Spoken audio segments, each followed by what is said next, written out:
नासिक कलंदर जी नगरी सेवण में भी ॿिन्ही जहाननि जे सरदार हज़रत मोहम्मद मुस्तफ़ा सल्लल्लाहु अलैहि वसल्लम जी विलादत जो ॾियारो अक़ीदत एतिराम सां मल्हाए पियो वञे। अॼु मुस्तफ़ा मुस्तफ़ा ऐं जमात अहले सुन्नत पारां हर साल जी हिन भेरे बि रैली कढी वई आहे। उन वाले सां वीडियो लिंक ते मौजूदु आहे धरती टीवी 7 जो रिपोर्टर रियाज़ हुसैन जमाली। जी रियाज़।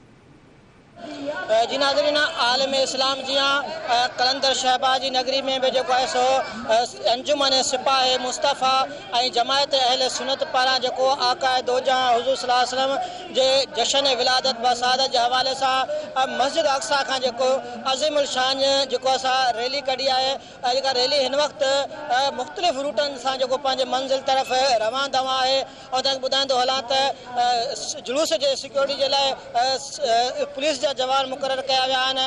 उन खां पोइ जेको सफ़ाई सुथराई के हवाले से बेहतर खां बेहतर निज़ाम किया विया आहिनि। जुलूस के रस्तनि ते जेको आहे सो सबील ऐं नगर न्याज़ जो जेको बंदोबस्त कयो वियो आहे। और तव्हांखे ॿुधाईंदो हलां त हीअ जेको मरकज़ी जेको रैली आहे जेको मस्जिद अक्सा खां असां निकिती आहे जेका मुख़्तलिफ़ रूटनि खां थींदे करे जेको आहे कलंदर लाल शहबाज जे क़दीम अलम पाक जे हेठां जिते मरकज़ी जेका स्टेज तैयार आहे उते जेको आहे सो मंझंदि जो तक़रीबन ज़ोहर जी नमाज़ उते उन टाइम ते पहुचंदी।